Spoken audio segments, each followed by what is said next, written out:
اللہ۔ آج کا پہلا نشریہ سیف الرحمان کی زبانی اور ابتدا میں اہم خبروں کا خلاصہ۔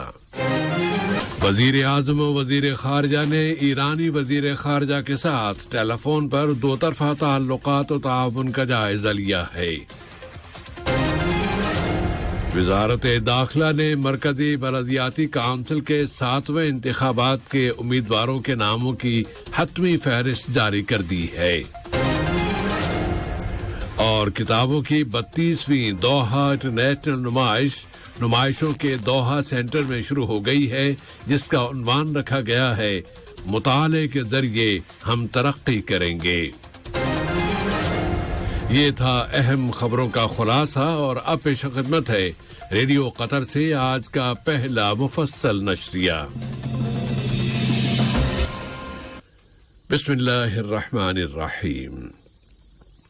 وزیر اعظم و وزیر خارجہ شیخ محمد بن عبد الرحمن بن جاسم آل ثانی نے اسلامی جمہوریہ ایران کے وزیر خارجہ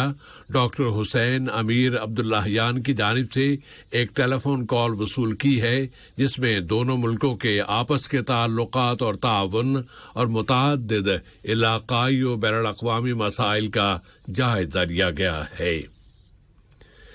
وزیر مواصلات جناب جاسم بن سیف بن احمد اسلیتی سے جمہوریہ گھانا کے وزیر ٹرانسپورٹ جناب کواکو اوفوری اسیاما نے ملاقات کی ہے، جس میں دونوں ملکوں کے درمیان ٹرانسپورٹ، مواصلات، بندرگاہوں اور شہری ہوابازی کے شعبوں میں تعلقات و تعاون کا جائزہ لیا گیا، اور سمندری ٹرانسپورٹ اور شہری ہوابازی کے شعبوں میں ٹریننگ اور ان سے وابستہ افراد کی ٹیکنیکل مہارتوں میں اضافے کے لیے باہمی تعاون کو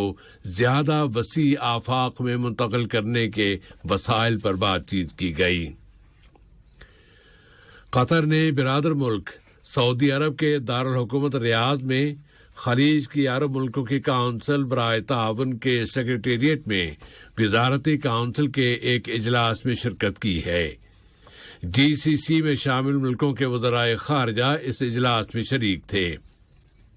وزیر مملکت برائے امور خارجہ جناب سلطان بن سعد المریخی نے اس اجلاس میں قطری وفد کی قیادت کی۔ اجلاس میں خلیج کی کونسل برائے تعاون کے اب تک کے سفر، جی سی سی کے ملکوں اور عالمی گروپوں میں شامل ملکوں کے ساتھ اسٹریٹجک تعلقات اور ڈائیلاگ سے متعلقہ موضوعات اور موجودہ علاقائی و بین الاقوامی حالات کا جائزہ لیا گیا۔ وزارت خارجہ میں وزیر مملکت برائے بین الاقوامی تعاون محترمہ لولوا بنت راشد الخاطر سے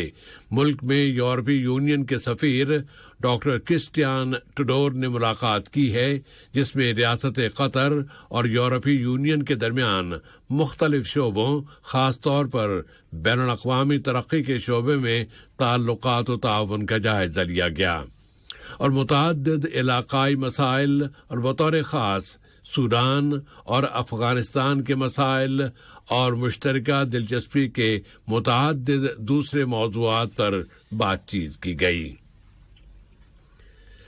وزارت داخلہ نے 7ویں مرکزی بلدیاتی کونسل کے انتخابات کے لیے امیدواروں کے ناموں کی حتمی فہرست جاری کر دی ہے، جن کی کل تعداد 110 ہے، اور ان میں 4 خواتین بھی شامل ہیں۔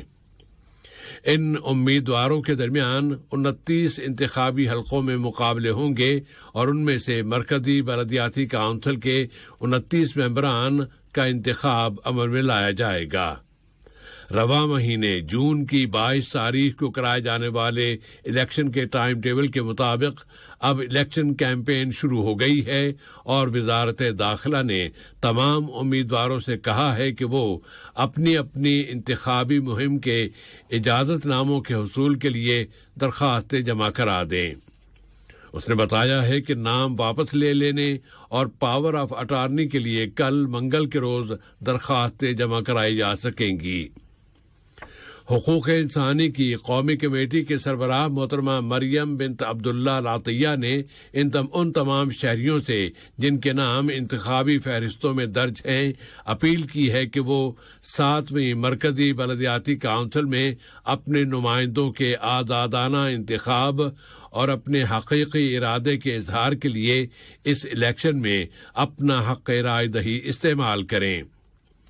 انہوں نے مزید کہا ہے کہ اگلی بلدیاتی کونسل کے یہ انتخابات صرف انفراسٹرکچر یا بنیادی ڈھانچے کی امپروومنٹ اور اچیومنٹ کے لیے ہی ضروری نہیں ہیں، بلکہ یہ سب کی آواز کو سنانے اور ہماری سوسائٹی کے مستقبل کی تشکیل کے لیے ایک غیر معمولی موقع ہے۔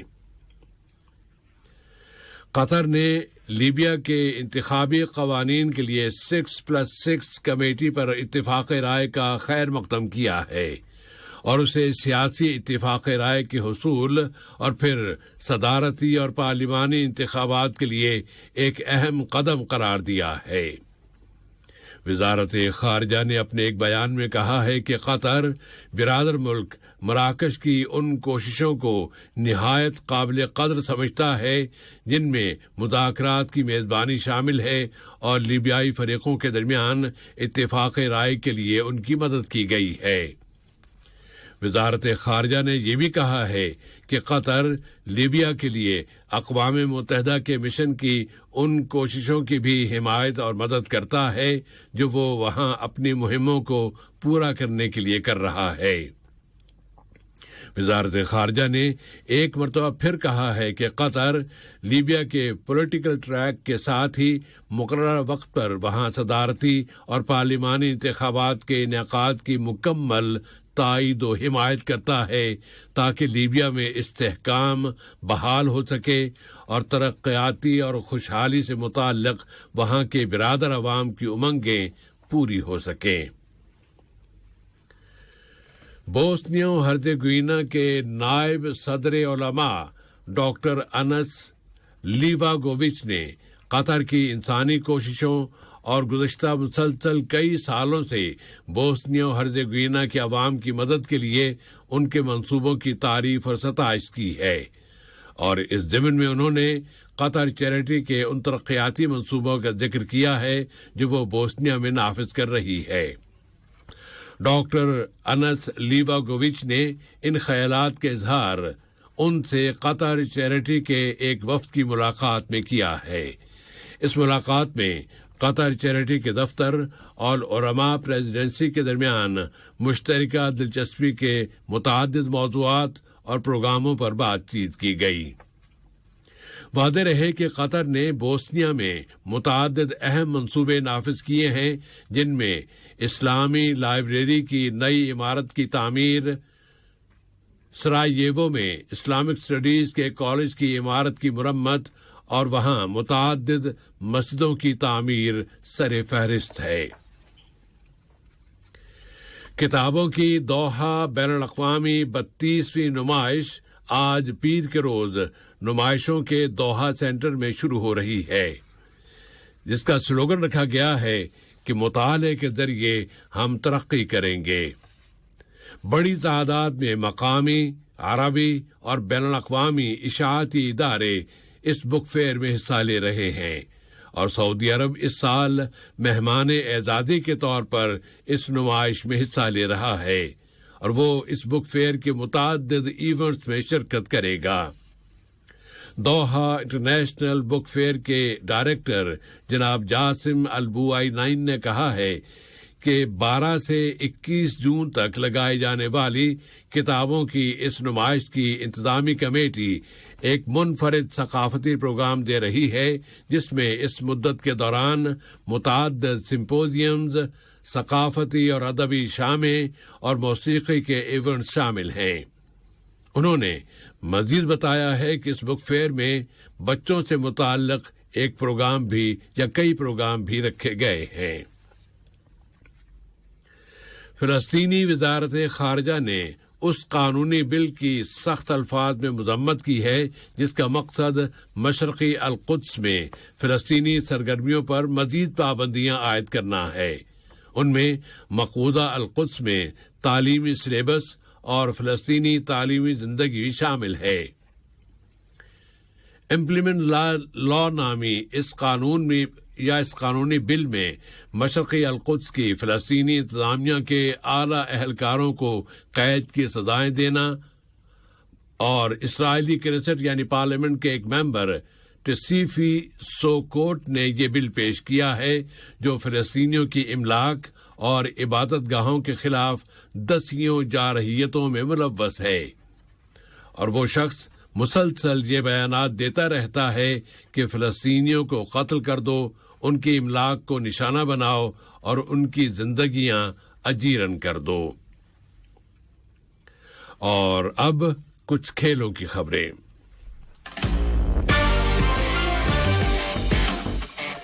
آٹو موبائل کی قطر فیڈریشن اور انٹرنیشنل فیڈریشن دونوں نے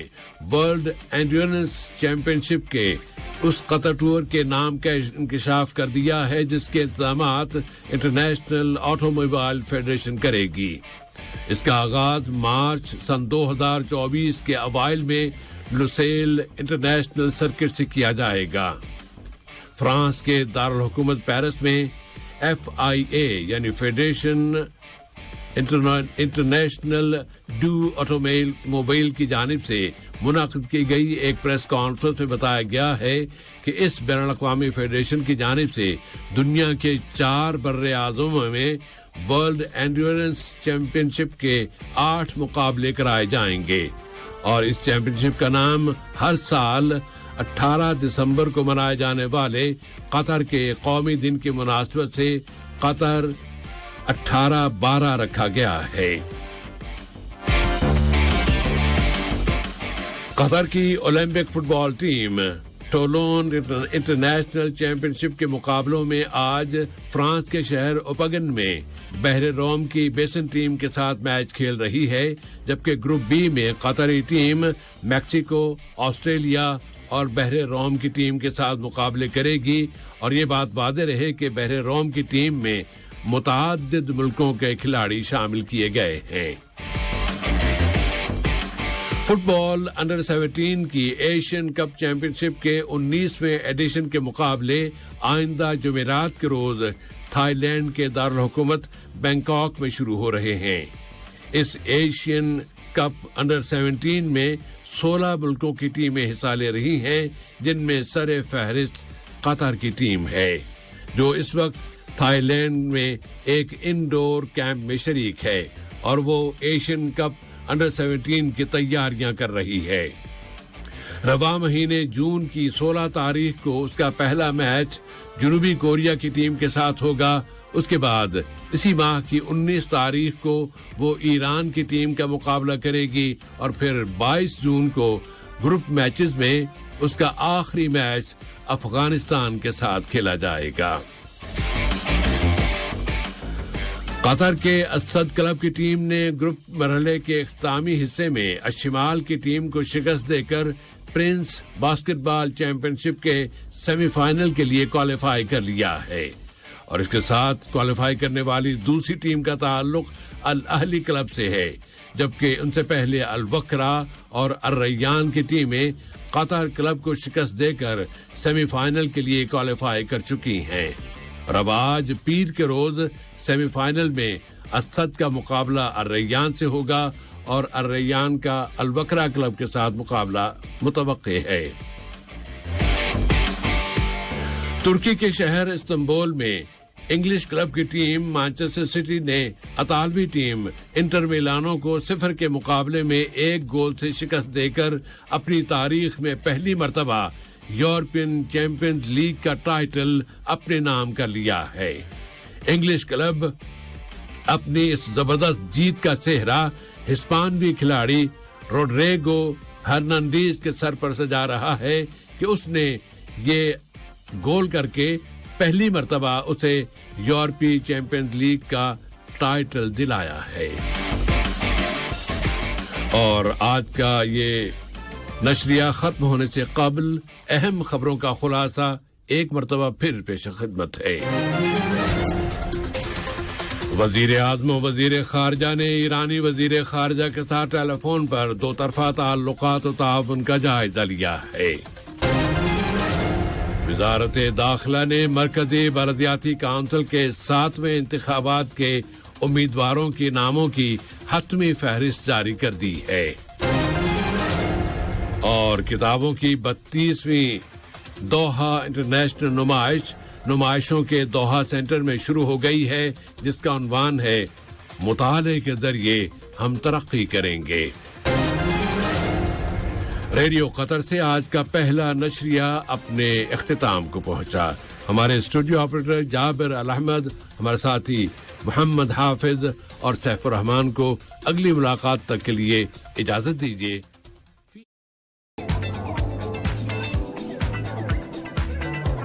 السلام علیکم دوستوں، میں ہوں شیخ نور امل بواکی 1QL کا مارکیٹنگ آفیسر، اور اپنے کمپنی میں ہائر کر رہے ہیں الیکٹریشین، پلمبر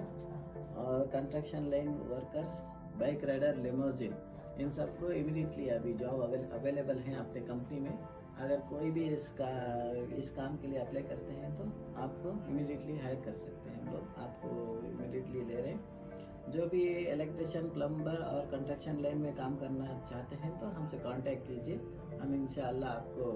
امیڈیٹلی جاب دے سکتے ہیں۔ اور سارے ڈیٹیلز جو ہے نا اپنے یوٹیوب میں اور فیس بک، سارے سوشل میڈیا پہ میں دے دوں گا، اور وہاں سے کانٹیکٹ کر کے ہم اپنے آفس میں آ سکتے ہیں۔ جس طرح سے ابھی انٹرویو چل رہا ہے، آپ دیکھ رہے ہیں اس ویڈیو میں، اسی طرح سے آپ کا انٹرویو لے کے جو بھی آپ کو کام آتا ہے وہ کام دیکھ کے ہم وہ کام آپ کو ارینج کر کے دیں گے۔ اور سب سے زیادہ آپ الیکٹریشین اور پلمبر اور کنسٹرکشن لائن میں امیڈیٹلی لے رہے ہیں، اور ہم اپنے بائک رائڈر کا بھی وہ بھی لے رہے ہیں اور لیموزین میں بھی لے رہے ہیں، اور دوسرے کام کے لیے بھی اپلائی کر سکتے ہیں اگر وہ کام آپ کو پریزنٹلی نہیں ہے تو، اور آگے چل کے ہم وہ کام آپ کو دلا سکتے ہیں، آپ کسی کو جمع کر کے جا سکتے ہیں۔